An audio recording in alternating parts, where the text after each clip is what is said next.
আসসালামু আলাইকুম রহমতুল্লাহ। আমি আজ যে অনুশীলনটি নিয়ে আলোচনা করব এটা তোমাদের নবম দশম শ্রেণীর 9.2 অনুশীলনী ত্রিকোণমিতি। আর আমি প্রতিনিয়ত তোমাদের মাঝে এই ভিডিওগুলো আপলোড করে যাচ্ছি। তাহলে দেখো, পূর্বের ভিডিওগুলো যারা দেখছো 24-25 নম্বর অঙ্কগুলো, সেগুলোর আলোকে মূলত এই 26 নম্বর অঙ্কটা, এই 26 নম্বর যে প্রশ্নটা এখানে আমি তুলছি, মূলত দেখো এখানে বলছে এটা কিন্তু সমাধান করতে বলছে। তাহলে এরকম প্রশ্নগুলো তোমাদের যে বোর্ড পরীক্ষায় অথবা তোমাদের যে স্কুল পরীক্ষাগুলো হয়, অর্ধবার্ষিক, বার্ষিক অথবা টেস্ট, এই প্রি টেস্ট পরীক্ষাগুলোতে এই প্রশ্নগুলো দিয়ে থাকে সৃজনশীল খ অথবা গয়ে। দেখো এখানে বলছে যে সমাধান করো tan square theta minus 1+√3 into tan theta plus √3 equal কি 0। আচ্ছা, এটা সমাধানটা করতে বলছে। তাহলে দেখো আমরা যদি এখানে লিখি, যেটা বলছে যে tan square theta minus 1+√3 tan into tan theta, আচ্ছা প্লাস √3 সমান বলছে 0। তাহলে একটা জিনিস লক্ষ্য করো, এখানে আমাদের আগে আমরা যে পরবর্তী লাইনটা লিখবো, পূর্ববর্তী লাইন থেকে আমাদের বুঝতে হবে যে আমি কিভাবে পরবর্তী লাইনটা আমি কি লিখবো। দেখো একটা জিনিস, যে এই তো tan স্কয়ার থিটা মাইনাস এই tan থিটাটা কিন্তু এই ব্র্যাকেটের ভিতরে যে সংখ্যাগুলো আছে তাদের সাথে গুণ অবস্থায় আছে। তাহলে অবশ্যই আমাদের এই কাজটা আগে করতে হবে। তাহলে দেখো আমরা লিখবো যে tan square theta minus tan থিটাতে তুমি অনক যখন গুণ করবা tan থিটাকে tan থিটাই হবে। এই তো ব্র্যাকেটের বাহিরে, আমি বারবার প্রত্যেক ভিডিওতে যখন এরকম অঙ্কগুলো আসে আমি বলি যে ব্র্যাকেটের বাহিরে যখন মাইনাস থাকে ভিতরকার চিহ্নটা পরিবর্তন হয়ে যায়। আর যারা এইভাবে বোঝো যে প্লাস মাইনাসে মাইনাস, তারা তো বোঝোই। এই tan থিটাতে √3 গুণ করবা, তাহলে দেখো কি হচ্ছে, এই তো √3 tan থিটা, আর এই প্লাস √3 যা আছে তাই আমরা লিখে দিলাম। আচ্ছা, তাহলে এখন এই পরের লাইনটা আমরা এখন দেখব।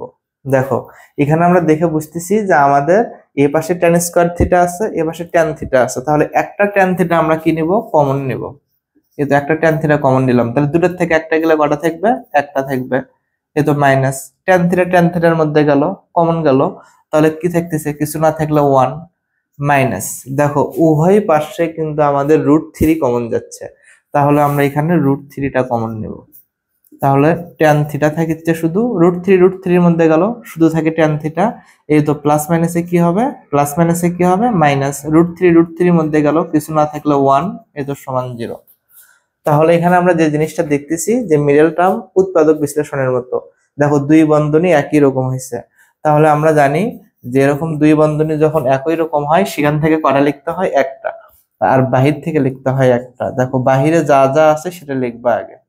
এই তো বাহিরের থেকে লিখলাম, আর এই তো দুই ব্র্যাকেটের ভিতর থেকে একটা লিখবো, tan থিটা মাইনাস 1 এই তো সমান 0। এখন লক্ষ্য করে দেখো, আরেকবার বলি এখানে যে tan থিটা মাইনাস √3, বাহিরে যেটা ছিল সেটা লিখছি, আর এই দুই বন্ধনীর ভিতর থেকে একটা লিখছি। এই 0টা কিন্তু এখন দুইজনারই, তাহলে দুইজনাকে আমরা দিয়ে দেব। তাহলে 0টা দুইজনাকে দিয়ে দেই, tan থিটা মাইনাস √3 সমান 0 এবং tan থিটা মাইনাস 1 সমান 0। দেখো দুইজনাকে 0টা দিয়ে দিচ্ছি। আমাদের মূল টার্গেটটা কি এখানে বের করা, সমাধান করতে বলছে, থিটার মান বের করতে হবে। তাহলে থিটার মানটা বের করতে হবে। তাহলে দেখো tan থিটা সমান মাইনাস √3 পাশে গেলে কি হবে, প্লাস √3, এবং tan থিটা সমান মাইনাস 1 পাশে গেলে কি হবে, প্লাস 1। খালি সমানের ওই পাশে পার করে দিলাম, আর সমানের ওই পাশে যে কোনো কিছু পার হলে চিহ্ন পরিবর্তন হয়, যার কারণে মাইনাস √3 ওই পাশে যায় প্লাস √3, মাইনাস 1 ওই পাশে যায় কি হয়েছে, প্লাস 1। আচ্ছা দেখো tan থিটা আমরা জানি, tan এই তো √3 এর মানটা, tan আমরা যদি √3 এর মান আমরা কত জানি, 60 ডিগ্রি, তাহলে অতএব থিটা সমান 60 ডিগ্রি। দেখো আমরা থিটার মান কিন্তু একটা কত পাইছি, 60 ডিগ্রি পাইছি। এবং আর একটা আছে এই পাশে tan থিটার সমান tan, দেখো tan 1 এখানে আমরা জানি 45, tan 45 ডিগ্রি মান কত, 1, তাহলে আমাদের উত্তরটা এখানে কত আসতেছে, 45 ডিগ্রি। তাহলে আমাদের উত্তরে কিন্তু থিটার মান এখানে কয়টা আসলো, দুটা, একটা থিটার সমান 60 ডিগ্রি, একটা থিটার সমান কত, 45 ডিগ্রি। আশা করি সবাই এই ভিডিওটা বুঝতে পারছো। আর এভাবে সবাই বাসাতে করার প্র্যাকটিস করবা, দেখবা এরকম যে ত্রিকোণমিতি প্রশ্নগুলো আছে খুব সহজেই তোমরা আয়ত্ত করতে পারবা। আজ এ পর্যন্তই, সবাই ভালো থাকো, আল্লাহ হাফেজ।